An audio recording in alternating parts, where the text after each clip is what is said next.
Hello दोस्तों, आज हम लोग मॉडल सेट मैट्रिक का 4 पढ़ेंगे मैथ का। इससे पहले हम 1 से 3 तक बता चुके हैं। अगर आप नए हैं तो प्लीज़ हमारे चैनल पर जाएं और प्ले लिस्ट में वहाँ पे आपको सब मिल जाएगा। ऑल सब्जेक्ट का मॉडल सेट का सही आंसर हमने बताए हैं, तो आप उसको याद कर लीजिए क्योंकि मॉडल सेट में बहुत सारे गलत आंसर हैं। तो चलते हैं दोस्तों, पहला नंबर सवाल है। इसको हम लोग सभी सवालों को हम लोग सलूशन करके बता रहे हैं। सबसे बड़ी खासियत ये है, ये इसको सलूशन करने से आपका 2 नंबर सवाल भी कंप्लीट हो रहा है। इसके बाद हम लोग फिर लॉन्ग पढ़ेंगे। तो चलते हैं दोस्तों, इसमें पूरा ए पी इतना इतना का सार्वंतर क्या होगा। सार्वंतर का फॉर्मूला आप जानते हैं कि दूसरा पद में से पहला पद घटा देंगे, तीसरा पद में से दूसरा घटा देंगे तो सार्वंतर आ जाता है। यानी कि कितना कितना बढ़ रहा है, तो 6 4 10 10 सॉरी 4 और 6 10 हो जाता है, 6 और 10 16 हो जाता है, यानी 6 6 बढ़ रहा है। इसका मतलब आंसर क्या हो जाएगा, बी हो जाएगा आपका। दूसरा, किसी असंभव घटना की प्रयेकता होती है। असंभव घटना की प्रयेकता 0 होता है, याद रखिएगा, ये याद रखने वाला है। और संभव घटना की प्रयेकता 1 होता है। अगर सवाल आए संभव या निश्चित, दोनों एक ही होता है, क्या होगा, 1 होगा। दो समरूप त्रिभुजों के भुजाओं का अनुपात इतना है तो उसके क्षेत्रफलों का अनुपात क्या होगा। देखिए, जब भुजा का अनुपात कहेगा तो उसका क्षेत्रफल में क्या कर देंगे, स्क्वायर कर देंगे। तो 4 का स्क्वायर 16 हो जाएगा, 9 का स्क्वायर 81 हो जाएगा। तो 16:81 यानी 3 का आंसर आपका क्या हो जाएगा, 3 का आंसर सी हो जाएगा। यदि इतना का माध्य 7 हो तब x का मान बताइए। चलिए इसको हम लोग जोड़ देते हैं और जयगो है जयगो से भाग देते हैं। तो 1 2 3 4 5 5 गो है, तो इस सबको जोड़ेंगे तो 5 और 12 17 17 और 4 21 1 22 22 और प्लस x और 5 से भाग देंगे और बराबर में माध्य 7 दिया है, गुना कर देंगे तो 22 प्लस x बराबर 35 और 22 को उधर ले जाएंगे तो x का मान हम लोग को क्या निकल जाएगा, 13। 35 में से 22 घट जाएगा तो 13 ना आएगा जी। तो ऑप्शन आपका 4 का क्या हो जाएगा, डी। बिंदु इतना इतना को जोड़ने वाली रेखा के मध्य बिंदु के निर्देशांक क्या होगा। तो देखिए ये तो 0 है, तो मध्य बिंदु का फार्मूला होता है x1 x2 को जोड़ देते हैं, तो 2 और 0 को जोड़ेंगे तो 2 होगा और 2 से भाग देते हैं। फिर उसके बाद ये y1 y2 को जोड़ेंगे तो 4 और 0 को जोड़ेंगे तो 4 होगा, 2 से भाग देंगे फिर क्या हो जाएगा, 1,2 आएगा। तो ऑप्शन आपका क्या हो जाएगा, 5 का ए हो जाएगा। अब बोला इतना में मूल का योग बराबर होता है। योग बराबर फार्मूला होता है अल्फा प्लस बीटा बराबर, याद होगा, -b/a होता है। तो यहाँ पे हम लोग क्या देख रहे हैं, b के जगह पर प्लस में होता है, लेकिन यहाँ पहले ही से माइनस है, तो यहाँ -b फार्मूला के जगह b का मान माइनस में रखेंगे तो प्लस हो जाएगा, तो b/a हो जाएगा। तो ऑप्शन आपका 6 का क्या हो जाएगा, सी हो जाएगा। क्योंकि द्विघात समीकरण में यहाँ माइनस नहीं होता है, जनरल फार्मूला में यहाँ प्लस होता है, इसीलिए यहाँ अगर यहाँ प्लस रहेगा तो माइनस हो जाएगा, अगर माइनस तो क्या हो जाएगा, प्लस हो जाएगा। चलिए 1/√3 बराबर होता है, तो याद कीजिए आपको tan 30 का मान 1/√3 होता है। ये ऑप्शन 7 का क्या हो गया, डी हो गया। सभी आंसर आपको सॉल्यूशन करके सही और सटीक बताऊंगा, आप ध्यान से खाली देखते रहिए और इसको रिपीट कर जाइए सभी सेट को, कंफर्म इसी में से आपका लड़ जाएगा सभी क्वेश्चन। त्रिभुज ए बी सी में ए बी एवं ए सी के मध्य बिंदु डी ई इस प्रकार है कि डी बराबर समांतर बी सी, तो बी सी बराबर इतना तो डी का मान होगा। तो चलिए हम लोग पढ़े हैं थ्योरम, थेस थ्योरम ऐसे पढ़े हैं, ए बी सी होता है, ये डी होता है, तो क्या दिया हुआ है, बी सी का मान क्या दिया है, 8 और डी ई पूछ रहा है, तो डी ई का मान जो होता है बी सी का आधा होता है, तो ये 8 है तो कितना हो जाएगा, 4। तो ये ऑप्शन आपका क्या हो जाएगा, 8 का सी हो जाएगा। हमेशा ये जितना होता है उसका आधा हो जाता है। चलिए ई कोई घटना है तो p plus P of E dash का मान होगा, ये 1 के बराबर होता है, ये फॉर्मूला ही होता है, याद रखिएगा। p plus P of E plus P of E dash का मान क्या होगा, ये 1 होगा, इतना 1 के बराबर होता है, याद रखिएगा। 10वां नंबर सवाल है, एपी के प्रथम पद 2 तथा सार्वंतर 3 हो तो एपी के 3 पद बताइए। प्रथम पद अगर मालूम हो और सार्वंतर यानी डी का मान मालूम हो तो उसमें प्रथम पद में हम लोग डी का मान हमेशा उतना ही जोड़ते जाते हैं। तो चलिए 2 में 3 जोड़ेंगे तो 5 हो जाएगा, फिर 5 में 3 जोड़ेंगे तो 8 हो जाएगा, फिर 8 में 3 जोड़ेंगे तो 11 हो जाएगा, यानी 3 3 बढ़ते जाएगा। तो इसका मतलब कि हम लोग को ये ऑप्शन किस में दिया है, 3 ही को पूछ रहा है, तब 2 5 8 ये ऑप्शन किस में है, बी में है। तो 10 का आंसर क्या हो जाएगा, बी हो जाएगा। साइन पाई बटा 4 कॉस पाई बटा 4 का मतलब होता है, पाई का मतलब 180 होता है, तो 180 को 4 से भाग देंगे तो 45 हो जाएगा। तो साइन 45 माइनस कॉस 45, तो साइन 45 का मान 1/√2 और कॉस 45 का भी मान वही होता है, तो दोनों को घटाएंगे तो 0 आ जाएगा, यानी ऑप्शन क्या हो जाएगा 11 का बी हो जाएगा। 12 नंबर सवाल है, कोण थीटा वाला त्रिज्या खंड का क्षेत्रफल क्या होता है? ये ऑप्शन डी हो जाएगा। ये फॉर्मूला होता है थीटा बराबर 360 × पाई r स्क्वायर। AP इतना का 9वां पद क्या हो जाएगा? चलिए ये 9वां पद पूछ रहा है, यानी T9 पूछ रहा है। फॉर्मूला होता है a + n-1 × d। तो चलिए n का मान हम लोग का 9 है और a मतलब प्रथम पद 2 दिया है और n 9 दिया है और d का मान देखिए कितना बढ़ रहा है, 3 बढ़ रहा है, 3 लिख देंगे। ये हो गया 2, 8 हो गया, 8 3 की 24, 24 और 2 26। तो ऑप्शन नंबर क्या हो गया? सी हो गया 13 का।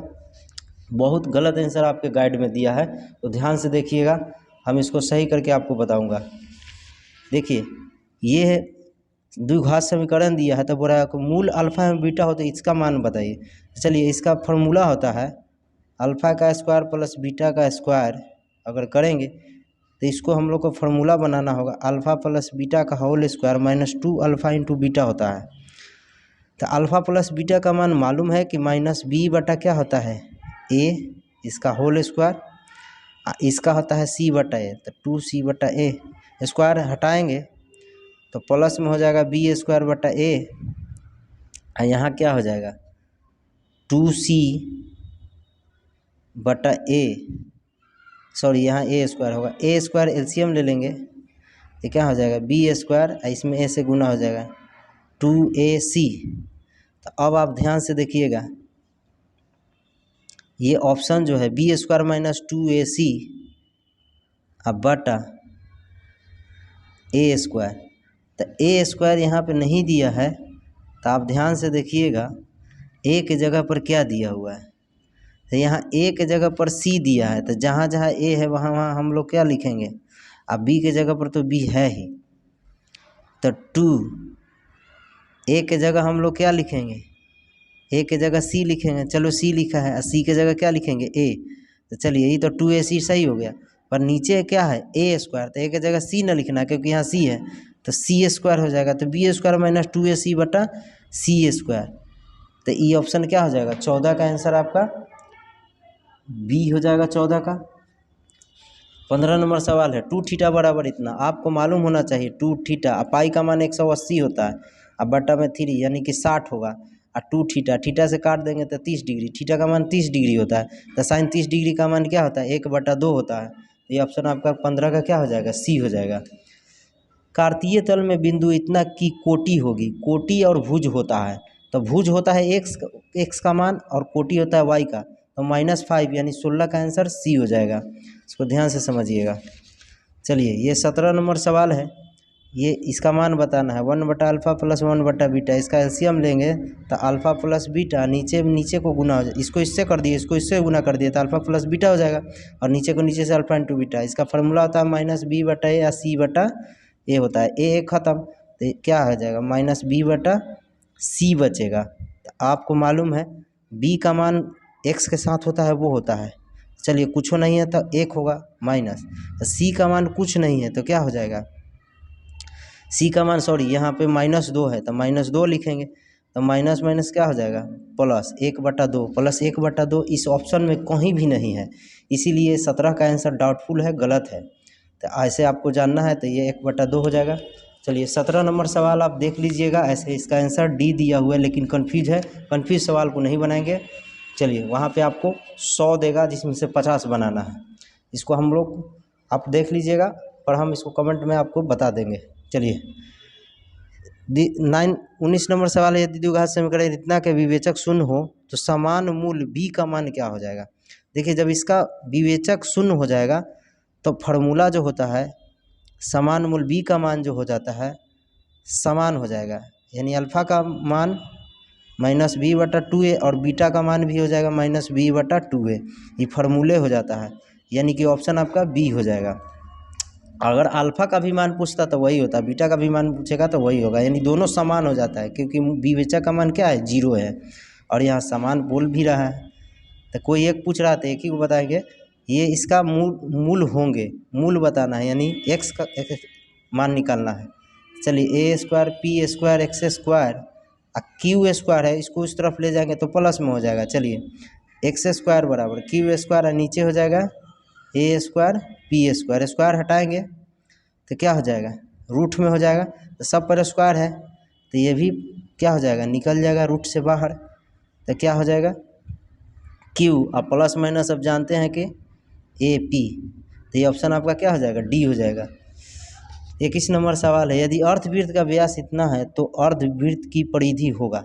चलिए व्यास दिया हुआ है कितना, यानी 2r का मान दिया है 14, तो r का मान क्या हो जाएगा 7। जब r का मान 7 है तो अर्धवृत्त का परिधि 2, पूरा वृत्त का परिधि 2 पाई r होता है, तो आधा का 2 से भाग दे देंगे तो पाई r हो जाएगा। तो पाई का मान 22/7 और r का मान भी 7 है, 7 7 खत्म 22 सेंटीमीटर, यानी ऑप्शन क्या हो जाएगा 21 का बी हो जाएगा। 22 नंबर सवाल है, किसी असममित बंटन का माध्य और मध्यक क्रमशः इतना इतना है तो बहुलक का मान बताइए। तो देखिए बहुलक बराबर फार्मूला होता है, ये बहुलक बराबर फार्मूले होता है 3 गुने माध्यक, यानी कि माध्यिका भी बोलते हैं, 2 गुने माध्य होता है, माध्य होता है। इस फार्मूला पर बैठा करके 3 गुने ये कितना हो जाएगा, माध्यक बाद में है, माध्य पहले है, तो माध्य का मान ये हुआ, माध्यिका का ये हो गया 27.9 माइनस 2 गुने 26.8। अगर इसको घटा के लाई गुना करके घटा दीजिएगा तो आपका आंसर आपका 22 का क्या हो जाएगा, ए आ जाएगा। ये कंप्लीट कर लीजिएगा। 23 नंबर सवाल है, 23 नंबर सवाल हो गया। 23 नंबर सवाल है, बिंदु इतना इतना को मिलाने वाली रेखाखंड का मध्य बिंदु क्या हो जाएगा। चलिए मध्य बिंदु आपको मालूम है कि दो x1 x2 को जोड़ के 2 से भाग देते हैं, तो चलिए x1 x2 दोनों माइनस में है तो जोड़ देंगे 6 व 2 -8 हो जाएगा, 2 से भाग देंगे तो -4, और उसके बाद फिर इसको जोड़ेंगे -4 और 8 को जोड़ेंगे तो +4 हो जाएगा, 2 से भाग देंगे तो +2 आ जाएगा, यानी -4 और +2 ऑप्शन नंबर किस में है, बी में है। तो इसका आंसर बी हो जाएगा। फिर 2 वृत्तों की परिधियों का अनुपात इतना तो उनके त्रिज्याओं का अनुपात वही हो जाएगा सेम। अगर परिधियों का अनुपात वही दिया है तो त्रिज्याओं का अनुपात पूछेगा तो वही हो जाएगा। अगर त्रिज्या का अनुपात देता तो वृत्त का परिधि का अनुपात भी यही हो जाता है, यानी ऑप्शन आपका डी हो गया। लेकिन क्षेत्रफल का अनुपात कहेगा तो इसका स्क्वायर हो जाएगा, यानी 2 का स्क्वायर कितना हो जाएगा 4 और 3 का स्क्वायर 9 हो जाएगा। ये ट्रिक है, याद रखिएगा। अगर वृत्त में पूछे या गोला में पूछे ये सेम कंडीशन लागू होता है। चलिए निम्नलिखित में से √2 किसके बराबर होता है, √2 किसके बराबर होता है। चलिए √2 आपको मालूम है, ये ऑप्शन डी हो जाएगा। इसका मान क्या हो जाता है, sin 45 का मान होता है 1/√2, ये मेन चीज़ है। तो √2 ऊपर चल जाएगा तो √2 नीचे 1 होता है, यानी √2 आ जाएगा, यानी कि ऑप्शन नंबर क्या हो जाएगा, डी। परिमेय संख्या इतना का दशमलव प्रसार शांत होगा, ये ऑप्शन ए हो जाएगा, याद रखिएगा। तो 26 का आंसर आपका क्या हो गया, ए हो गया, क्योंकि 2 × 5 के फॉर्म में है इसीलिए शांत होगा। अगर 2 × 5 के अलावा किसी फॉर्म में रहेगा तो अशांत हो जाएगा। किन्हीं 2 त्रिभुजों की संगत भुजा समानुपाती हो तो दोनों त्रिभुज होंगे क्या होंगे, समरूप होंगे, याद रखिएगा। ये जो होता है समरूपता त्रिभुज का ये क्वेश्चन है, थ्योरम से संबंधित है। तो 27 का आंसर आपका ए हो जाएगा। यदि sin थीटा बराबर cos थीटा, थीटा का मान देखिए, sin थीटा और cos थीटा कब बराबर होता है, 45 डिग्री में। 45 डिग्री में मान दोनों का क्या होता है 1/√2, दोनों समान होता है। तो ये हो जाएगा 28 का बी हो जाएगा। तो दोस्तों उम्मीद करता हूँ कि आपको समझ में आ रहा होगा। यदि फिर भी किसी तरह का प्रॉब्लम हो तो कमेंट कीजिएगा। चलते हैं हम लोग सवाल नंबर 29 में। एक वृत्ताकार पथ पर 3 धावक एक ही स्थान से दौड़ना शुरू करते हैं तो एक चक्कर लगाने में इतने घंटे समय लगता है। तो तीनों को प्रथम प्रस्थान बिंदु पर, ये गलत दिया है, प्रस्थान बिंदु मतलब एक जगह इकट्ठा होने पर पुनः कब मिलता है, तो इस सब का एलसीएम निकाल देंगे। तो 3 4 8 का एलसीएम निकालिएगा तो आपका क्या आ जाएगा, 2 से लगाएंगे तो 3, ये 2 हो जाएगा, ये 4 हो जाएगा, फिर 2 से लगाएंगे 3 1 2, तो 3 दूना 6 और 6 चौको 24, यानी कि ऑप्शन आपका क्या है 24 घंटा बाद मिलेगा, ऑप्शन डी हो जाएगा। 30 यदि किसी वृत्त की त्रिज्या आधी कर दी जाए तो पुराने तथा नए वृत्तों के परिधियों का अनुपात बताइए। चलिए पहले वृत्त का त्रिज्या हम लोग को r मालूम है, लेकिन अब बोल रहा है कि आधी कर देंगे, तो आधी कर देंगे तो r/2 हो जाएगा। तब बोल रहा है कि नए और एक बार ध्यान से देखिए, पुराने तथा नए वृत्त के परिधि का अनुपात बताइए। तब पुराना वाला पहले लिखना है, तो 2πr हो जाएगा, और नया वाला में 2π या r के जगह पर क्या हो जाएगा 2r/2 हो जाएगा, तो 2 खत्म, तो ये क्या हो जाएगा, अब πr से πr खत्म, तो 2/1 यानी 2:1 क्या हो जाएगा 1। तो ये ऑप्शन किस में है 2:1, तो 30 का आंसर आपका हो जाएगा बी हो जाएगा। 31 नंबर सवाल है, किसी घटना की प्रयोक्ता नहीं हो सकती है, डी हो जाएगा, माइनस में नहीं हो सकता, याद रखिएगा। किसी घटना की प्रयोक्ता 1 से ज़्यादा नहीं होगा और ना ही -1 में होगा, इसलिए आंसर आपका डी का -1। 1/cot²a/1 + tan²a किसके बराबर होगा। चलिए इसको हम लोग सॉल्यूशन करते हैं। देखिए 1 + cot²a है, तो आपको 1/tan है, तो tan को 1/cot तो लिख सकते हैं स्क्वायर। अब चलिए इसको एलसीएम ले लेते हैं। एलसीएम लेने के बाद 1 + cot², इसको एलसीएम ले लेंगे तो क्या हो जाएगा cot² अब +1 हो जाएगा। ये नीचे cot² जो है वो कहाँ चल जाएगा ऊपर, तो ये cot से cot कट जाएगा, तो ऊपर आ जाएगा क्या cot²। तो cot²a किस में है, cot² आपका ऑप्शन किस में है, सी में है, तो 32 का आंसर आपका क्या हो जाएगा सी हो जाएगा।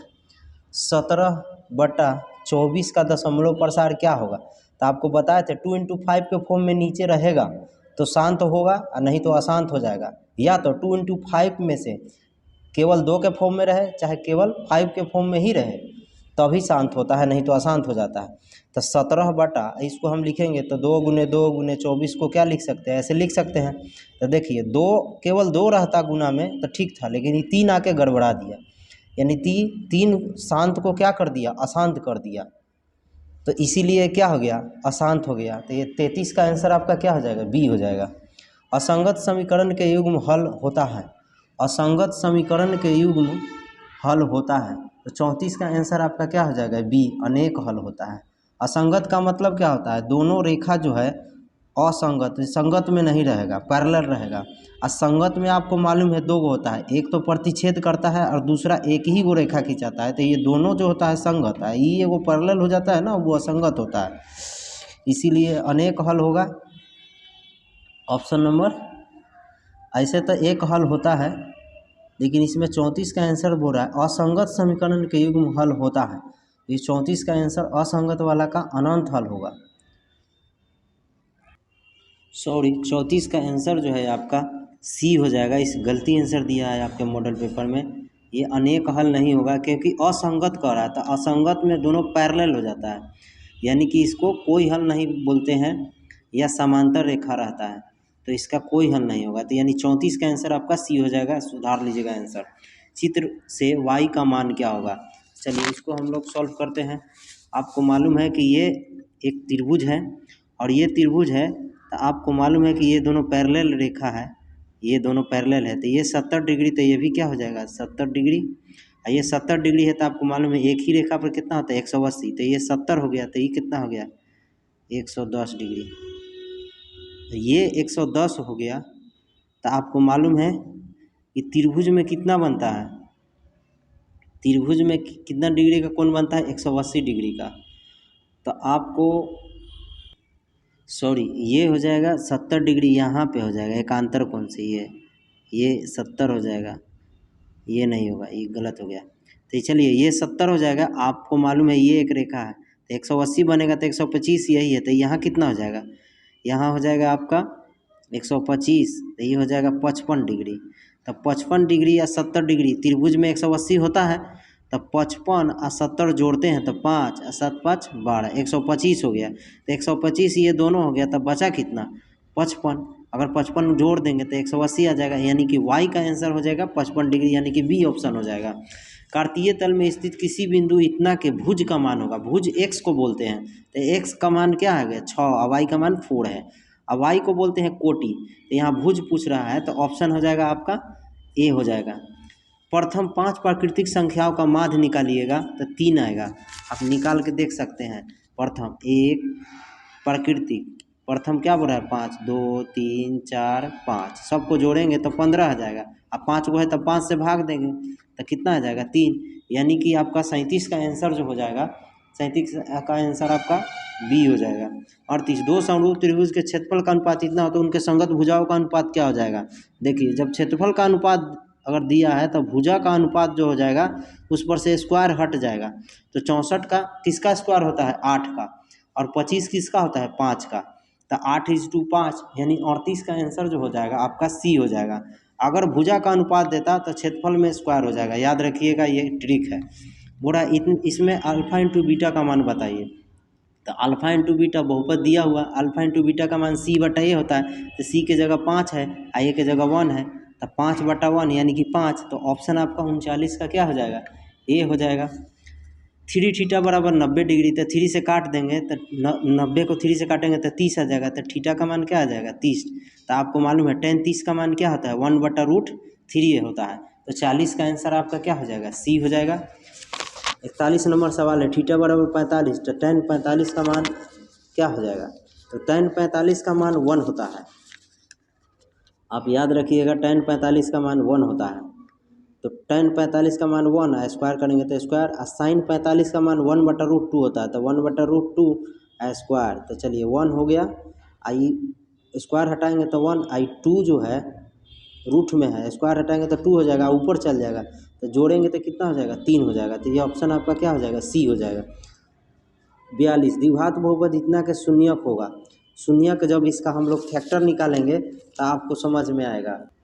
जब इसको हम लोग शून्यक निकालेंगे तो इसको गुना कर 2x स्क्वायर आ रहा है तो इसको 2x + 1x + 2 = 0 लिखेंगे, क्योंकि शून्यक निकालना है। तो इसमें से x कॉमन ले लेंगे तो x + 2 हो जाएगा, इसमें इसमें कुछ नहीं तो 1 कॉमन होगा, तो x + 2 हो जाएगा बराबर 0। तो क्या हो जाएगा x + 2 दोनों सेम है, x + 1 बराबर 0।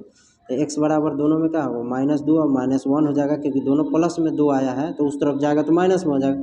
-2 -1 ऑप्शन नंबर ए हो जाएगा। सभी वर्ग होते हैं याद रखिएगा समरूप होते हैं, सर्वांगसम नहीं मारिएगा, गलती हो जाएगा, कन्फ्यूज रहता है बच्चा। तो ऑप्शन आपको क्या हो गया 43 का ए हो जाएगा। अब इसको हम लोग सॉल्व करते हैं। तो 44 में क्या है सेक स्क्वायर थीटा, आई होता है 1 + cot स्क्वायर थीटा का फार्मूला होता है, आप याद रखिएगा cosec square theta minus cot square theta बराबर 1 होता है। इसको उस तरफ ले जाएंगे तो प्लस में हो जाएगा। तो 1 + cot स्क्वायर थीटा का फार्मूला क्या हो जाएगा कॉसेक स्क्वायर थीटा। अब कॉसेक को ऊपर करेंगे तो साइन स्क्वायर हो जाएगा, अब सेक को नीचे करेंगे तो कॉस स्क्वायर हो जाएगा। तो इस साइन बटा कॉस क्या होता है टैन, स्क्वायर है तो स्क्वायर टैन स्क्वायर थीटा। तो टैन स्क्वायर थीटा 44 का आंसर क्या हो जाएगा आपका डी हो जाएगा। तो ऑप्शन नंबर क्या है डी। चित्र से x का मान होगा। चलिए x का मान हम लोग निकालते हैं। तो आपको मालूम है यहाँ कितना है 110, तो एक रेखा पर कितना बनता है 180, तो यहाँ पे कितना हो जाएगा 70। आपको मालूम है कि त्रिभुज में कितना बनता है 180, तो ये दोनों त्रिभुज है, तो ये तीनों कोण को हम लोग जोड़ेंगे 180 आना चाहिए, नहीं आ रहा है तो 2 को मालूम है तो 30,000 अपने आप हो जाएगा। ये दोनों को जोड़ते हैं तो कितना आ जाएगा 150 आएगा, तो ये कितना हो जाएगा बताइए, ये कितना हो जाएगा 30 हो जाएगा, तब ना 180 होगा। ये रेखा है, ये एक रेखा पर इस पर भी 180 बनेगा, तो ये 30 है तो इधर कितना बन जाएगा x के पास 150 बनेगा, यानी कि आपका 150 ऑप्शन डी में है, यानी ऑप्शन हो गया 45 का डी आंसर हो जाएगा। द्विघात समीकरण इतना के मूलों का योगफल होगा। देखिए इसमें सवाल जो है गलती दिया है, मूलों का योगफल एवं गुणनफल बताना है। तो योगफल का फार्मूला होता है अल्फा + बीटा, फार्मूला क्या होता है -b/a। तो चलिए b का मान x के साथ होता है वो होता है, तब -6 होगा तो +6 हो जाएगा, और a का मान √2 दिया है। आपको मालूम है कि 2 × 3 लिखेंगे 6 को और √2, और √2 से 2 काटेंगे तो एगो √2 होगा, तो ये हो जाएगा 3√2। ये हो गया अल्फा + बीटा का मान।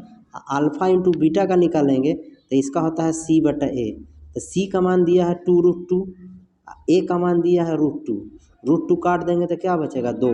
तो इसमें ऑप्शन जो दिया है आपका एक ही को दिया है, यानी कि इसमें 2 गो आंसर होगा। कौन कौन होगा, एगो होगा 3√2 और एगो होगा (2), 2 गो आंसर होगा। तो ये किसी ऑप्शन में नहीं है, तो आपका आंसर यही होगा। ये गलती दिया है, इसी गलती के लिए तो हम सारे आपका मॉडल सेट का क्वेश्चन सॉल्यूशन करके बता रहा हूँ। चलिए अगला सवाल की ओर हम लोग चलते हैं। 47 नंबर सवाल है, 44 मीटर परिधि वाले वृत्त की त्रिज्या क्या हो जाएगा। अब परिधि का फार्मूला 2πr होता है, परिधि बराबर दिया है कितना 44, तो हम लोग पाई का मान रखेंगे तो 22/7 × r, यही 44, 44, 44 खत्म, आर को क्रॉस कर देंगे तो आर का मान कितना आ जाएगा 7। इस 7 मीटर ऑप्शन नंबर बी हो जाएगा। दो परिमेय संख्याओं के बीच कितनी परिमेय संख्या हो सकती है? अनेक। याद रखिएगा ये अनेक होगा। 48 का आंसर सी हो जाएगा। 49 है, निम्न में कौन रेखीय बहुपद व्यंजक है? यानी रेखीय या रैखिक बोलते हैं, या एक घातीय बहुपद ए को बोलते हैं, जिस पर x पर घात 1 हो या y पर घात, अगर y रहेगा इसमें तो y पर घात 1 होना चाहिए, जिसका घात 1 है वही रैखिक होगा या रेखीय। तो इसमें सब प्रत्यय 2 है, 3 है, 2 है, तो ये ऑप्शन क्या हो जाएगा? 49 का ए हो जाएगा। किसी बिंदु y अक्ष से दूरी कहलाती है, x निर्देशांक कहलाता है। देखिए ये हो गया x अक्ष, ये हो गया y अक्ष, तो ये y अक्ष से दूर जाएंगे, इधर जाए चाहे इधर जाए, x से निर्देशांक ना होगा, तो ऑप्शन हो जाएगा बी। एक शंकु का आयतन इतना दिया हुआ, तो इसके आधार का क्षेत्रफल क्या हो जाएगा? सॉरी, आधार का भी क्षेत्रफल दिया, तो इसकी ऊंचाई क्या हो जाएगा? तो आधार का क्षेत्रफल आपको मालूम है कि शंकु में आधार जो होता है ये वृत्ताकार होता है, तो वृत्त का क्षेत्रफल दे दिया πr², कितना दे दिया है? 314। और फिर आयतन दिया है, तो आपको शंकु का आयतन मालूम है 1/3 πr² होता है। कितना दिया है? 57 चलिए 1/3 πr², देखिए πr² का मान कितना है? 314, एच का मान निकालना है 157। इसको हम लोग गुना करते हैं, सॉरी 157 है, 0 है, इसको लिख सकते हैं 2 × 157, 57 खत्म, 10 बचेगा, तो 2 से काट देंगे तो 5 बचेगा, ये 3 क्रॉस गुना हो जाएगा, तो एच का मान क्या आ जाएगा? 15। तो ये ऑप्शन आपका क्या हो जाएगा? बी हो जाएगा। किसी पूर्णांक m के लिए सम संख्या का रूप होगा, इनमें से कोई नहीं है, ऑप्शन सी है, गलती आपका दिया है बुक में। देखिए ये ऐसी संख्या है 2m, चाहे m के लिए कोई भी संख्या रखिएगा तो आपको सम संख्या आएगा, वरना किसी में नहीं आएगा, तो इसीलिए हम लोग का ऑप्शन क्या हो जाएगा? सी। चलिए इसको चेक करके बताते हैं। 2m है, चलिए m के जगह 1 रखेंगे तो 2 ही होगा, m के जगह हम लोग रखेंगे, चलो 3 रखते हैं तो 6 हो जाएगा, सम संख्या आया। चलिए m के जगह 5 रखते हैं तो 10 सम संख्या आएगा। चलिए m के जगह हम लोग 2 रखते हैं तो 4 सम संख्या आया। इसका मतलब कि ऑप्शन आपका क्या हो जाएगा? सी। दोस्तों उम्मीद करता हूँ कि आपको समझ में आ रहा होगा, फिर भी आप कमेंट कीजिएगा अगर किसी तरह का प्रॉब्लम हो। अब हम लोग चलते हैं सवाल नंबर 53 में। बिंदु इतना मिलाने वाली रेखाखंड के मध्य बिंदु का नियामक क्या हो जाएगा? पहले भी बताया था, मध्य बिंदु का नियामक निकालने के लिए क्या करना चाहिए? x1 x2 को जोड़ दो। चलिए 4 और -2 को जोड़ेंगे तो 2 हो जाएगा, और फिर 2 से भाग भी दिया जाता है। फिर 3 और 1 को जोड़ेंगे तो 4 हो जाएगा, 2 से भाग भी दिया जाता है। चलिए काटेंगे तो 1, 2, तो 1, 2 आपका ऑप्शन नंबर ए हो जाएगा। tan² θ - sec² θ का मान किसके बराबर होगा? देखिए आपको मालूम है sec² θ माइनस tan² θ का फार्मूला क्या होता है? 1 होता है। अब इसी में हम लोग दिया है tan² θ माइनस sec² θ। चलिए इसमें माइनस कॉमन ले लेंगे तो जो माइनस में है वो प्लस में हो जाएगा, sec² θ माइनस tan² θ। तो चलिए ये माइनस, इसका फार्मूला अभी देखिए 1 होता है, तो 1 रखेंगे तो -1 हो जाएगा, यानी कि ऑप्शन क्या हो जाएगा? डी हो जाएगा। अब देखिए ये सवाल 32 जैसा ही सेम है, अब देखिए ध्यान से, बस थोड़ा सा का अंतर है। चलिए तो 1 + cot² है ए, और नीचे tan है, तो इसको बदल देंगे तो नीचे cot हो जाएगा, cot² ए, इसको एलसीएम ले लेंगे तो 1 + cot² ए, एलसीएम ले लेंगे तो क्या हो जाएगा? cot² ए + 1, और नीचे cot² है वो कहाँ चल जाएगा? ऊपर चल जाएगा, ये कट जाएगा, तो cot² क्या हो जाएगा आपका? ये आ जाएगा। तब 55 का आंसर जो हो जाएगा आपका, 55 का आंसर आपका सी हो जाएगा। सेम सवाल वही है, 32 का ही सेम सवाल है, सेम 32 सवाल है। चलिए अब हम लोग 56वां सवाल है। यदि कोई रेखा वृत्त को सिर्फ एक बिंदु पर स्पर्श करता है तो वह रेखा क्या कहलाता है? स्पर्श रेखा कहलाएगा। अब ये वृत्त है, एक स्पर्श किया तो स्पर्श रेखा न कहलाएगा। चलिए एक पासे को फेंकने पर एक आभास संख्या आने की प्रयत्ता बताइए। आपको मालूम है कि पासा में 1 से लेकर 6 तक लिखल रहता है, लिखत या अंकित बोलेंगे। आभास संख्या 2, 3 क्या होता है? 5। आभास संख्या किसको बोलते हैं? जो अपने आप से कटता हो। तो ई कै गो आ गया? 3। यही 3 गो में से ना कोई एक गो आएगा, लेकिन लिखना तो पड़ेगा तीनों। तो इसका संख्या कितना है 3 और टोटल कितना है 6, काट देंगे तो 1/2, तो ऑप्शन हो जाएगा आपका ए। तो 57 का आंसर आपका क्या हो गया, ए हो गया। अब हम लोग चलते हैं सवाल नंबर 58। निम्नलिखित में कौन सी भाज्य संख्या है, सॉरी अभाज्य संख्या, अभाज्य संख्या बोले अपने आप से कटता है, तो ये ऑप्शन आपका ए हो जाएगा। 29 अपने आप से कटेगा, बाकी सब किसी और से भी कट सकता है। संचयी विषमता वक्र कहलाता है, तो ये हो जाएगा 59 का आंसर आपका। याद रखिएगा, ये पहले भी हम लोग गाइड में बताए हैं। तो 59 का आंसर आपका क्या हो जाएगा, ए हो जाएगा। त्वरण कहलाता है, संचयी विषमता से त्वरण खींचा जाता है, 9th क्लास में हम लोग पढ़े हैं। 60 नंबर सवाल है, यदि बहुपद इतना के मूलों का गुणनफल इतना है तो ए का मान बताइए। आपको मालूम है मूलों का गुणनफल अल्फा इंटू बीटा क्या होता है, c/a। तो चलिए गुणनफल दिया हुआ है 8 और सी के जगह आप देखिए यहाँ ए है, तो ए के जगह पर, यहाँ ए के जगह कुछ नहीं 1 है, एक्स स्क्वायर के साथ ए होता है तो 1, तो ए का मान क्या आ गया 8, यानी ऑप्शन क्या हो जाएगा 60 का सी हो जाएगा। 61 नंबर सवाल है। अब यहाँ से आपको लीनियर इक्वेशन यानी दो चर वाले रैखिक समीकरण से संबंधित सवाल है, ये बहुत इंपॉर्टेंट है, आप ध्यान से समझिएगा। यदि रैखिक समीकरण युग्म असंगत हो तो उसे निरूपित करने वाली रेखाएं होती हैं, तो ये हमेशा क्या होती हैं, प्रतिच्छेदी होती है। तो ये हो जाएगा 61 का आंसर आपका हो जाएगा। सॉरी, एक बार फिर से समझिएगा, इसमें गलती है, देखिए इसमें सवाल थोड़ा मिसप्रिंट था, सॉरी। चलिए, यदि रैखिक समीकरण युग्म असंगत हो मतलब कभी मिलता नहीं हो तो उसे निरूपित करने वाली रेखाएं होती हैं, क्या होती हैं, समांतर होती हैं, क्योंकि ये दोनों मिलवे नहीं करेगा। दो को तो निश्चित है कि रहेगा, मिलवे नहीं करेगा तो असंगत होगा, मिलने का मतलब संगत होना, तो मिलवे नहीं किया तो समांतर रहेगा, यानी समांतर रेखा हो जाएगा। चलिए, यदि रैखिक समीकरण युग्म संगत हो तो उसे निरूपित करने वाली रेखाएं होगी, क्या होगी, जब संगत होगा तो क्या हो जाएगा, तो संगत हो जाएगा तो हम क्या बोले थे कि आपको संगत हो जाएगा तो इसका आंसर क्या हो जाएगा, प्रतिच्छेदी हो जाएगा और संपाती भी हो जाएगा। संपाती, प्रतिच्छेदी का मतलब दोनों क्रॉस करता है और संपाती का मतलब है कि दोनों लाइन एक ही पर होगा, तो ये हो जाएगा संपाती। इसका मतलब कि दोनों संगत होता है, तो ये संपाती और प्रतिच्छेदी, तो ऑप्शन आपका डी हो जाएगा। 63 नंबर सवाल है, रैखिक समीकरण युग्म का आलेख प्रतिच्छेदी रेखाएं हो तो हलों की संख्या क्या होता है, एक हल होता है। प्रतिच्छेदी होगा तो एक हल होगा, तो 63 का आंसर आपका 1 हो जाएगा।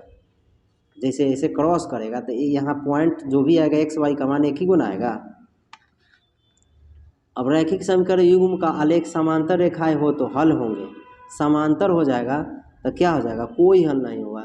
64 का आंसर आपका क्या हो जाएगा, 64 का आंसर सी हो जाएगा।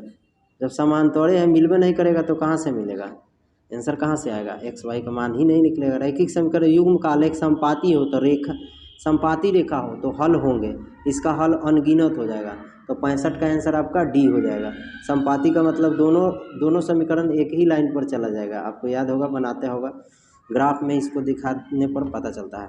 अद्वितीय हल वाला युगपद रैखिक समीकरण कहलाता है। अद्वितीय हल वाला युगपद रैखिक समीकरण क्या कहलाता है, तो 66 का आंसर आपका हो जाएगा बी हो जाएगा, अविरोधी। अद्वितीय हल में अविरोधी होता है, यानी कि विरोधी जो होता है वो एक दूसरे को मिलवे नहीं करेगा, और अद्वितीय हल वाला मिल जाता है यानी क्रॉस कर जाएगा, तो ये अविरोधी हो जाएगा। 66 का आंसर बी हो जाएगा। 67 नंबर सवाल है, कोई हल नहीं वाला रैखिक समीकरण युग्म कहलाता है।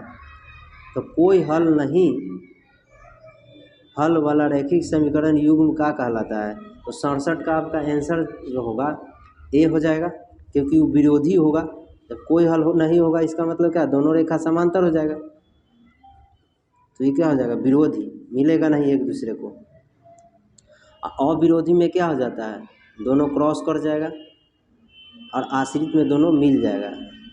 चलिए इसको याद रखिएगा, ये टोटल सवाल यहाँ से लगभग जो है सब लीनियर इक्वेशन से ही है। यदि रैखिक समीकरण युग्म का अनगिनत हल हो तो वह कहलाता है, तो वह क्या कहलाता है, अभी अभी बताए थे, अनगिनत हल वाले को क्या बोलते हैं हम लोग। तो 68 का आंसर आपका हो जाएगा सी हो जाएगा, आश्रित हो जाएगा।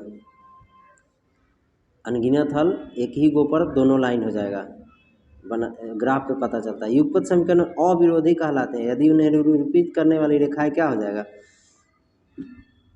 अविरोधी का मतलब विरोध नहीं करता है, एक दूसरे में मिल जाएगा, तो ये क्या हो जाएगा, प्रतिच्छेदी होगा, समांतर होगा, समांतर तो होगा ही नहीं क्योंकि वो मिलेगा ही नहीं। तो संपाती हो, प्रतिच्छेदी या संपाती, तो ये दोनों हो जाएगा क्योंकि 69 का जो आंसर होगा, 69 का आंसर आपको डी हो जाएगा क्योंकि युगपत समीकरण अविरोधी कहलाता है, अविरोधी कहलाएगा तो प्रतिच्छेदी हो जाएगा। प्रतिच्छेदी या संपाती, ग्राफ पर संपाती जो होता है एक ही लाइन पर होता है, ये दोनों के लिए संगत, दोनों में समान हम लोग मार सकते हैं, लेकिन ये प्रतिच्छेदी होगा जब अविरोधी होगा। अविरोधी का मतलब दोनों मिल जाएगा। चलिए 70 नंबर, युगपत समीकरण विरोधी कहलाते हैं तो यदि उन्हें निरूपित करने वाली रेखा क्या होता है, समांतर होता है, तो 70 का आंसर आपका बी हो जाएगा। 71, युगपत समीकरण आश्रित कहलाते हैं। देखो वही सवाल घुमा के है, कभी आंसर तो कभी क्वेश्चन बना रहा है। आश्रित कहलाते हैं यदि उन्हें निरूपित करने वाली रेखाएं होगा, तो आश्रित को हम लोग क्या बोलते हैं, संपाती बोलते हैं। अभी अभी हम लोग पढ़े हैं इसमें, देखिए ये था अनगिनत हल को ही संपाती बोलते हैं और आश्रित। के किस मान के लिए समीकरण निकाय इतना के अनगिनत हल होंगे। तो चलिए अनगिनत हल होने का शर्त जो होता है, ये x1 इसका मान और इसमें x का मान अनुपात में हो जाता है। तो a का मान ये 4, x के साथ जो गुना है उसको 4 लिखेंगे, ई वाला समीकरण में x के साथ है उसको 2, दोनों अनुपात में कर देंगे। फिर y के साथ है उसको लिखेंगे पहला समीकरण, फिर दूसरा समीकरण y के साथ -4 है उसको लिखेंगे। चलिए इसको गुना काट देते हैं 2, इसको क्रॉस करेंगे तो -8, यानी k का मान क्या आ गया, -8। तो -8 ऑप्शन में 72 में क्या हो जाएगा, बी हो जाएगा। 73 नंबर सवाल है। 73 में बोल रहा है यदि समीकरण निकाय इतना बराबर 5 एवं इतना, तो अनंत हल को के का मान बताइए। ये भी बहुत अच्छा सवाल है। तब चलिए इसको भी हम लोग उसी तरह करेंगे। x के साथ इसमें जो दिया है, इसमें दिया है, बटा में करते हैं तो 2/4, इसका 2 और इसका 4, इसमें फिर बराबर कर देते हैं 3 अब बटा के। अब इसको क्रॉस कर देंगे तो कितना हो जाएगा, 2k अब 12 काट देंगे तो क्या आ जाएगा, 6। तो k का मान 6 हो जाएगा। तो k का मान 6 किस में है, ऑप्शन नंबर सी में है। 73 का आंसर आपका क्या हो जाएगा, सी हो जाएगा। देखिए अनगिनत हल का जो फॉर्मूला होता है a1/a2, b1/b2 और c1/c2, यानी कि दोनों समीकरण में x1/x2 x के साथ जो मान होता है और दूसरा समीकरण में x का मान, दोनों क्या हो जाता है अनुपात में। उसी तरह y, उसी तरह फिर सी वाला भी होता है। तो 74 का भी वही प्रश्न है। 74 का भी हम लोग इसको सोल्यूशन करते हैं। तो x के साथ इसमें क्या है, कुछ नहीं, तो 1, इसमें x के साथ क्या है 5, अब बराबर कर देंगे y वाला के साथ, y का मान क्या है 2, और फिर यहाँ y के साथ क्या है k, तो k रख देंगे, इसको k से क्रॉस करेंगे, k में 1 से 1, इसको इससे तो 10 आ जाएगा। तो k का आंसर आपका क्या हो जाएगा, 10। तो 74 का आंसर आपका क्या हो जाएगा, बी हो जाएगा। 75 नंबर सवाल है, ए का मान जिसके लिए समीकरण निकाय इतना का अनगिनत हल होगा, ए का मान बताना है। चलिए ये हो जाएगा 10 और ये हो जाएगा 20, तो 10/20 और फिर यहाँ क्या हो जाएगा 5, और इसमें y की जगह क्या है 10y, 10 लिख देंगे। फिर बराबर में क्या है a-5, तो इसमें भी बराबर में होना चाहिए, तो बराबर में नहीं है तो इसको इस तरफ ले आएंगे। देखिए यहाँ -a है, यहाँ लिख दिया है, अब बराबर में 0, तो अब ध्यान से देखिए -a है तो उस तरफ ले जाएंगे तो +a हो जाएगा। तो ये दोनों का मान काटिएगा तो 1/2 होगा, तो 1/2 के बराबर इसको करेंगे a-5/1। चलिए क्रॉस कराते हैं तो a हो जाएगा, इसको क्रॉस कराएं तो 2a - 10। चलिए 10 को इधर ले आएंगे तो प्लस में, 2a, a को इधर ले आएंगे तो माइनस में, तो ये 10, 2a में से 1 होएगा तो a का मान क्या आ गया 10। तो ऑप्शन नंबर क्या आ जाएगा 75 का सी हो जाएगा। अब हम लोग सवाल नंबर पढ़ते हैं 76 में। बोरा निकाय इतना के अनंत हल हो तो समीकरण क्या हो जाएगा। चलिए इसको हम लोग बैठाते हैं, x का मान क्या हो जाएगा 1, इसमें x का मान क्या हो जाएगा a, फिर बराबर हो जाएगा y वाला 2, इसमें y का मान a - b, फिर इसमें 5 हो जाएगा और इसमें क्या हो जाएगा 10, ये 1/2 हो जाएगा। तो अब इसको हम लोग निकालते हैं तो इसको गुना कराते हैं, किसी दो को क्रॉस करा देते हैं। चलिए तो a - b इसको गुना कराते हैं तो 2a। चलिए अब हम लोग क्या करते हैं, यहाँ से a - b - 2a बराबर 0 घटा देंगे तो -b - a हो जाएगा, माइनस कॉमन ले लेंगे 0 के नीचे, तो a + b बराबर 0 आ जाएगा। a + b का मान 0 ऑप्शन किस में है, ए में है। तो ऑप्शन नंबर क्या हो जाएगा? 77 नंबर सवाल है, सेम वही सवाल है, आप हल करते जाइए। चलिए इसमें x के साथ 3 है, इस समीकरण में x के साथ 6 है, इसमें देखिए 4 है और इसमें y के साथ k है। तो चलिए इसको क्रॉस करा देते हैं, तो 3 के 6 चौको 24, 3 से काट देते हैं तो कितना आ जाएगा 8। तो k का मान 8 है, तो ये ऑप्शन क्या हो जाएगा? 77 का C हो जाएगा। 78 नंबर सवाल है, k के किस मान के लिए समीकरण का अनंत है? अनंत का है, अनगिनत का है, सब वही होगा। चलिए इसको हम लोग, इस क्वेश्चन में थोड़ा डाउट है, फिर भी इसको हम लोग सॉल्व करते हैं। k हो जाएगा x के साथ, इसमें x के साथ 12 हो जाएगा। उसके बाद यहाँ 3 हो जाएगा y के साथ, इसमें y के साथ k हो जाएगा। फिर उसके बाद यहाँ पे हम लोग क्या देख रहे हैं, इसमें -3 है, इसमें बराबर में -k है, तो -k है तो प्लस के 3/k हो जाएगा। सो गुना कराते हैं तो क्या आ जाएगा, हम लोग को k² हो जाएगा, 12 तिया 36 हो जाएगा। तो k स्क्वायर हटाएंगे तो ±6 होगा। ये ऑप्शन नंबर क्या है?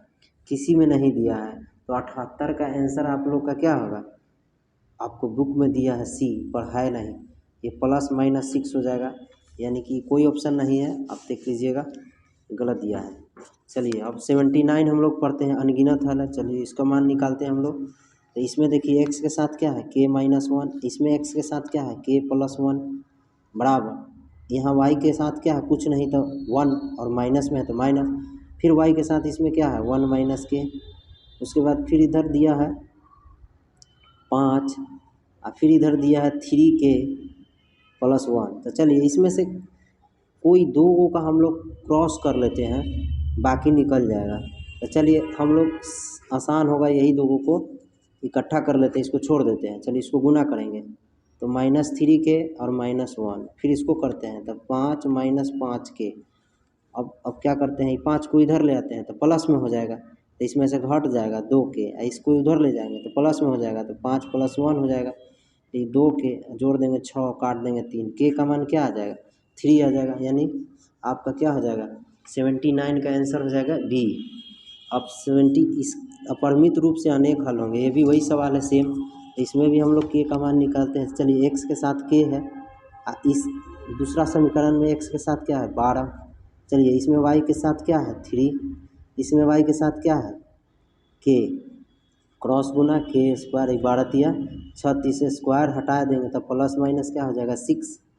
तब ±6 इसमें आपका नहीं दिया है, तो 80 का आंसर आपका क्या हो जाएगा A हो जाएगा, क्योंकि अपरिमित रूप से अनेक होल होंगे। तो ये में ऑप्शन आपका एक ही को दिया है, कोई एक को मान दिया है, तो आपका आंसर हो जाएगा A हो जाएगा, क्योंकि इसमें ±6 है, तो प्लस वाला मान हम लोग अधिकतर लेते हैं, तो आपका आंसर 80 का A हो जाएगा। तो उम्मीद करता हूँ कि आपको समझ में आ रहा होगा, घबराने की बात नहीं है। किसी तरह का प्रॉब्लम हो तो कमेंट कीजिएगा। एक सवाल नंबर 81 है, P के किस मान के लिए समीकरण इतना तथा इतना के अधिवतीय हल होंगे? अधिवतीय हल का फॉर्मूला होता है A1/A2 not equal the B1/B2। तो A का मान 4 हो गया, यहाँ B का मान 2 हो गया, अनुपात में B1 का मान क्या है P, अब B2 का मान इसमें y के साथ है वो होता है 2 हो गया, क्रॉस करेंगे तो क्या हो जाएगा 4, और नॉट इक्वल द P, तो P का मान क्या हो जाएगा, तो 81 का आंसर किसमें मिल रहा है आपका ऑप्शन नंबर B में। अब रैखिक समीकरण युग्म का अद्वितीय हल हो तो अनेक आलेख होंगे, अनेक आलेख होंगे तो उसका रेखाएं जो क्या हो जाएगा, उनके आलेख होंगे। अद्वितीय हल का आलेख क्या होता है, प्रतिच्छेदी होता है। तो 82 का आंसर आपका क्या हो जाएगा B हो जाएगा। 83, दो चर में दो रैखिक समीकरणों के हल अनंत हो तो उनके आलेख क्या होता है, अनंत हल का आलेख क्या हो जाएगा, तो 84 का आंसर आपका हो जाएगा C हो जाएगा, संपाती हो जाएगा, क्योंकि अनंत हल होता है उसका रेखा संपाती होता है, याद रखिएगा। समांतर में तो कोई हल नहीं होगा, और प्रतिच्छेदी में एक एक हल होगा, तो संपाती में होता है, यानी कि दोनों समीकरण एक ही रेखा पर हो जाता है, इसीलिए उसका अनेक हल होता है। चलिए यदि रैखिक समीकरण युग्म का कोई हल न हो तो उनके आलेख क्या हो जाएगा, दोनों समांतर हो जाएगा, तो 85 का आंसर A हो जाएगा। दोस्तों यदि वीडियो आपको कम दिख रहा होगा तो वीडियो क्वालिटी आप बढ़ा लीजिएगा, आपको साफ साफ दिखेगा। यदि समीकरण इतना का एक अद्वितीय हल है तो के का मान हो जाएगा। तो चलिए इसको हम लोग अद्वितीय हल का अभी बताएं। ये फार्मूला अद्वितीय हल है, बस इसी पर बैठाएंगे हम लोग। तो x का मान 1 है, इसमें x का मान 3 है और नॉट इक्वल है। चलिए y का मान -2 है, इसमें y का मान k है। तो k not equal the, cross गुना हो जाएगा -6। तो k not equal the -6 option किस में है? तो 86 का आंसर जो हो जाएगा आपका, कोई इसमें नहीं दिया हुआ है। तो इसमें भी गलती है, मिस प्रिंट है, यानी फाइनल आंसर आपका यही होगा। समीकरण जो दिया है उसके अनुसार आपके मॉडल सेट में गलती दिया है। समझ गए दोस्तों? एकदम गर्दा उड़ा दीजिए, कंफ्यूज नहीं होके, कंफ्यूज होइएगा फिर गड़बड़ हो जाएगा।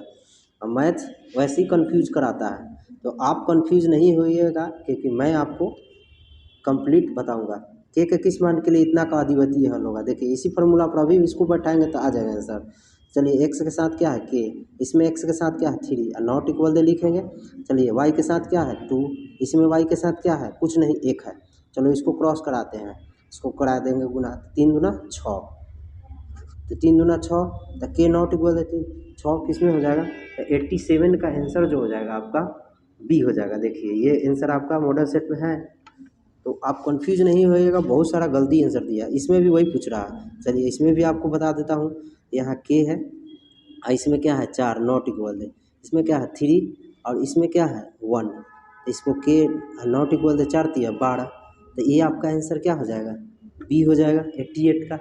अब 89 में हम लोग चलते हैं, इसमें भी वही पूछ रहा है, तो इसमें भी हम लोग वही करेंगे। के हो जाएगा, देखिए इसके साथ 2 नॉट इक्वल है, वाई के साथ यहाँ सेव है और इसमें वाई के साथ कुछ नहीं, तो के नॉट इक्वल है कितना हो जाएगा 14, 7 दूना 14। ये ऑप्शन आपका किस में है? डी में है, तो 89 का डी हो जाएगा।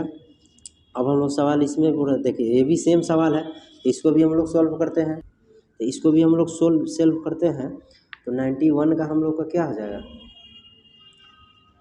सॉरी हम लोग अभी किस में बनाए थे 89, चलिए 90 है। चलिए इसको भी हम लोग हल करते हैं। 2 और इसमें क्या है के नॉट इक्वल है 3 और इसमें क्या है 9, तो 9 हो जाएगा 3। चलिए 3 दूना 6 नॉट इक्वल है, के को ही गुना कर देंगे, के नॉट इक्वल है 6, के नॉट इक्वल है 6, 90 में क्या हो जाएगा? बी हो जाएगा ऑप्शन आपका। समीकरण ये भी वही है। तो चलिए इसके साथ क्या है 1 और इसके साथ क्या है 3 और नॉट इक्वल है -2 और इसमें के, तो के नॉट इक्वल दे -6, तो -6 के नॉट इक्वल दे -6 ऑप्शन में किस में है? 91 का बी, यही होगा। अब इसमें असंगत होगा, असंगत का मतलब समांतर होगा, समांतर होगा तो इसका मान बताना है आपको। चलिए समांतर होने के लिए हम लोग को क्या करना है?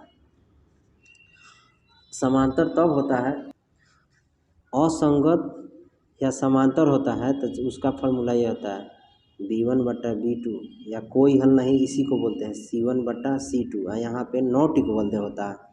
तो हम लोग को इतना को लेकर के चलना है।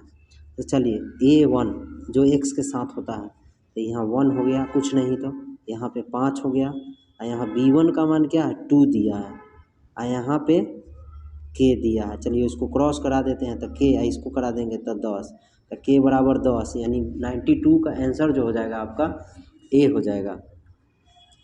अब इसमें देखिए अद्वितीय हल बोल रहा है, तो चलिए यही ए का मान निकालना है, तो ए हो जाएगा x के साथ, इसमें x के साथ 6 नॉट इक्वल है -1, यहाँ कुछ नहीं तो यहाँ क्या है -2, माइनस माइनस प्लस हो जाएगा। चलिए इसको क्रॉस गुना कर देते हैं, तो 6 हो जाएगा, 1 से कराएंगे नीचे 2 क्या हो जाएगा 3, तो a not equal the 3, a not equal the 3, आपका ऑप्शन नंबर 93 का बी हो जाएगा। 94 के किस मान के लिए शून्योत्तर हल होगा? शून्योत्तर हल होगा। शून्योत्तर हल का मतलब होता है कि कोई हल नहीं होगा, तो कोई हल नहीं होगा तो अभी ना बताए हम आपको, याद रखिएगा अभी अभी बताए उसका फार्मूला। तो चलिए ये ए हो जाएगा, ये क्या हो जाएगा 2 हो जाएगा बराबर, ये 10 हो जाएगा और यह 5 हो जाएगा, और ई नॉट इक्वल दे होता है, यहाँ तो 0 है और इसको भी 0 है। तो इसमें हम लोग ए का मान निकालने के लिए क्या 5 दूना 10, ए का मान 2 से गुना कर देंगे तो 4 आ जाएगा। तो ये ऑप्शन 94 का क्या हो जाएगा ए हो जाएगा। यदि समीकरण निकाय इतना बराबर इतना कि अनंत हल हो। देखिए अनंत हल वाला आ गया, तो ये तो हम लोग पहले से भी बनाए हुए हैं। तो अनंत हल वाला का क्या हो जाएगा, इसका सलूशन थोड़ा लंबा होगा, फिर भी हम लोग चलते हैं। 2 हो जाएगा यहाँ x का मान, यहाँ 2a हो जाएगा बराबर, यहाँ पे y के साथ 3 है, यहाँ पे क्या है a + b बराबर, यहाँ पे 7 हो जाएगा और यहाँ पे 28 हो जाएगा। चलिए इसको काट देंगे तो 1/4 हो जाएगा। अब हम लोग क्या करते हैं, ये 2 से काट देंगे तो 1/a और 1/4 ये दोनों जो है इसके बराबर होगा। तो इसको एक बार करते हैं तो 4, a का मान 4 हो जाएगा। अब इसको हम फिर एक बार बराबर करते हैं तो a + b बराबर 1/4। चलिए इसको गुना कराते हैं तो कितना हो जाएगा 12, a + b, a का मान हम लोग यहाँ 4 रखेंगे तो इधर आएगा तो b का मान निकल जाएगा, 4 + b 4 इधर आएगा तो घट जाएगा, तो b का मान कितना हो जाएगा 8। तो a का मान 4 और b का मान 8, a का मान 4 और b का मान 8, ऑप्शन नंबर क्या हो जाएगा सी हो जाएगा। 96 है के किस मान के लिए समपाती होगा। समपाती का हम लोग बतेबे किए हैं, अनंत हल होगा। तो अनंत हल होगा इसके समीकरण पर हम लोग रखते हैं x के साथ 1 हो जाएगा और यहाँ 2 हो जाएगा दूसरा समीकरण में, बराबर होता है y हो जाएगा, यहाँ k हो जाएगा बराबर 7/4 हो जाएगा। ये कितना हो जाएगा 14 है 2 हो जाएगा। इसको क्रॉस गुना कर देते हैं, k कोई एगो को कर दो फिर ये 4 हो जाएगा। तो k के जगह पर हम लोग 4 रख देंगे तो अनंत हल हो जाएगा, क्योंकि यहाँ 4 रखेंगे तो 1/2 1/2 1/2 यानी तीनों बराबर होगा, यानी k का मान हम लोग को 4 चाहिए अनंत हल होने के लिए, यानी ऑप्शन आपका क्या हो जाएगा 96 का सी। रैखिक समीकरण युग्म इतना क्या हो जाएगा चेक करके बताना है। चलिए तो 1 यहाँ पे 2 और फिर यहाँ पे लिखते हैं 3, y का मान आइए -5, आप ही बताइए 1/2 इसके बराबर होगा नहीं, तो ये क्रॉस कर देंगे तो ये क्या हो जाएगा अविरोधी हो जाएगा, यानी 97 का आंसर क्या हो जाएगा 1 हो जाएगा, ए हो जाएगा। 98 इतना ये इसमें भी वही बताना है। चलिए इसको हम लोग चेक कर लेते हैं, 2 इसके साथ x के साथ 1 हो जाएगा, इसमें है -4 और इसमें क्या है -2, काटेंगे तो 2 आ जाएगा। फिर इसमें c के जगह पर -3 और बटा में 5, तो देखिए ये विरोधी हो जाएगा क्योंकि ये दोनों तो बराबर है, तीसरा नहीं है। तो तीसरा नहीं है तो हम लोग क्या करेंगे विरोधी 98 का बी हो जाएगा। फिर इसको भी चेक करके बताना है। चलिए यहाँ x के साथ 1, यहाँ x के साथ 2, फिर यहाँ पे हम लोग क्या देखते हैं 3 हो जाएगा और नीचे क्या है -5, तो बराबर नहीं हुआ तो ये भी क्या हो जाएगा, ये भी क्या हो जाएगा अविरोधी। तो 99 का आंसर बी हो जाएगा। अब हम लोग सवाल नंबर आखिरी बनाते हैं।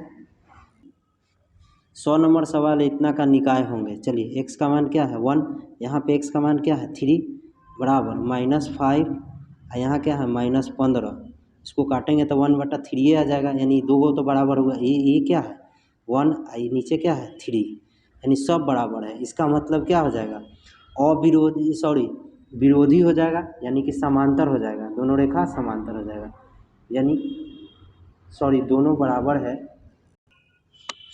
जब तीनों बराबर होता है तो तीनों बराबर होता है तो क्या होता है आश्रित होता है और अनंत हल होता है, यानी ऑप्शन सी नहीं है ए हो जाएगा।